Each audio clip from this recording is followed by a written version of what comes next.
Pax Sovietica is a foreign policy adopted by Soviet Union Russia over a period when the policy of extending the Soviet influence and culture in other parts of the world. It was a policy when Soviet was trying to expand its culture, its influence in different parts of the world. This period we can observe such as signals of expanding Soviet culture and influence in different parts of the world, even in Tsarist period, and that continued uh, in post Second World War period as well. Today we are going to take a brief overview of this Pax Sovietica. As I told you that Russia was trying to expand its influence and culture in different parts, even in Tsarist periods. They expanded in different directions. Wherever they found least resistance, Russia was trying to expand on those directions. For example, during Tsarist period, they tried to expand its territories towards Finland, Baltic, Poland, Pacific, Caucasus, Caspian Sea, China, Central Asia, and Siberia. However, these expansions were thwarted by other powers. From 1917 to the Second World War, from 1917 to the Second World War, Russia could not expand. It's because of their internal issues as well as external issues. After the Bolshevik Revolution of 1917, Russia had to face a number of internal issues since they had assimilated the Central Asian states in itself, and they had to integrate all those communities into the Soviet nationality. They had to face a lot of internal challenges. Similarly, they had to face external challenges as well.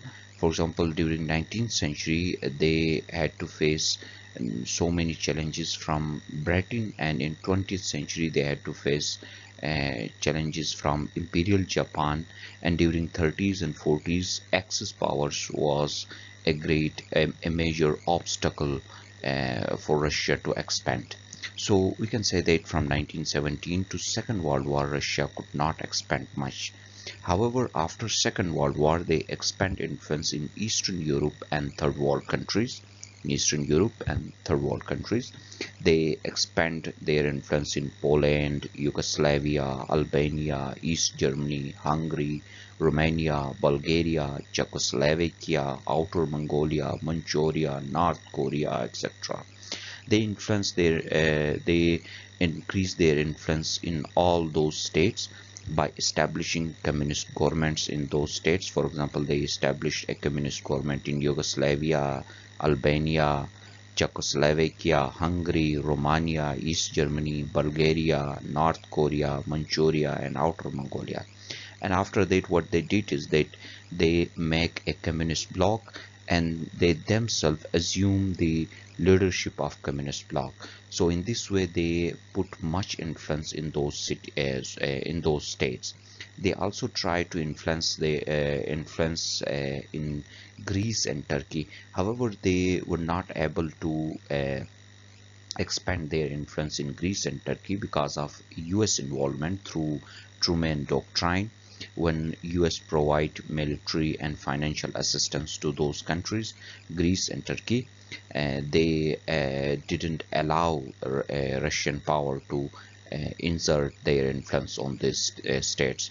Anyhow, they had enhanced their influence in vast area to number of countries in Eastern Europe and some third world countries.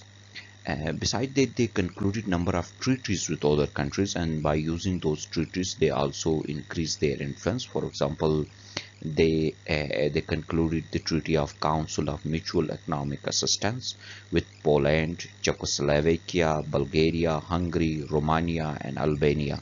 All these Eastern European states were signatories of the treaty, and through this treaty, also, Soviet Union exerted its influence in those areas. They also signed a treaty of friendship and mutual assistance with China, and then in 1955, the most important one, that was the Warsaw Pact that they concluded with Albania, Bulgaria, Hungary, East Germany, Poland, Romania, and Czechoslovakia. Through Warsaw Pact, they set up a joint command for their forces, and Swede Marshal I.S. Canu was appointed as the joint commander. And using the chair of joint commander, they exerted their full influence in those states. However, they had to face some checks, or some cracks were also observed during this period. For example, the Marshal Tito let Yugoslavia out from the Suez satellite system, and they some differences also developed with China. Some of those were related to the leadership of communist bloc, and some of them were border issues as well. So so some issues emerged with China as well, and the break of Albania from Suez system was also happened in this period. And despite these setbacks, Suez enjoyed dominant position in Eastern Europe and third world countries. For this purpose, it not only provided greater aid but also stepped up its cultural activities. At UN also, Suez championed and actively supported the anti-colonial cause. For example, they supported Indonesia's struggle against Dutch, and Egypt's revolt against British hegemony, and Algeria's revolution against France. So by using, or by supporting those revolutions against anti-colonial cause, they gain much support from those states as well, and it improved its image in Afro-Asian countries and contributed increasing influence in the third world. However, here also Suez had to face certain setbacks, as some Afro-Asian countries like Ghana and Egypt, and some other countries also, bluntly told the world that Soviet Union to the world and Soviet Union that their rejection of Western capitalism should not be considered as the mastery of Suez. So they clearly say to the Suez that if they are rejecting the Western capitalism, this should not be considered as they had accepted the mastery of Suez. Rather, they just want their independence. So such statements from Ghana and Egypt and some other countries uh, reduce the Suez influence or reduce Suez influence to much extent in those areas. In the Middle East as well, Suez was involved too much. You can see their involvement from the act or from the fact that they refused to withdraw troops from the Iran even after war. However, ultimately Suez had to withdraw troops in face of growing international pressure. At first, they had denied to withdraw their troops from Iran. However, they later on they did so, and they also extend support to revolutionary movements of the countries in Middle East. They supported Iraq and Egypt against British, and Levant and North Africa against France. And they offer underwriting to the construction of a proposed dam at Awsam. This Awsam dam was initially sponsored by Soviet Union. However, at the middle of the work, initially supported by America. However, at the middle of the work, when US withdraw their support to the project, USSR underwrite this, and they also sent volunteers to Nasir during the Suez Canal crisis, and all this gain much support in the Middle East.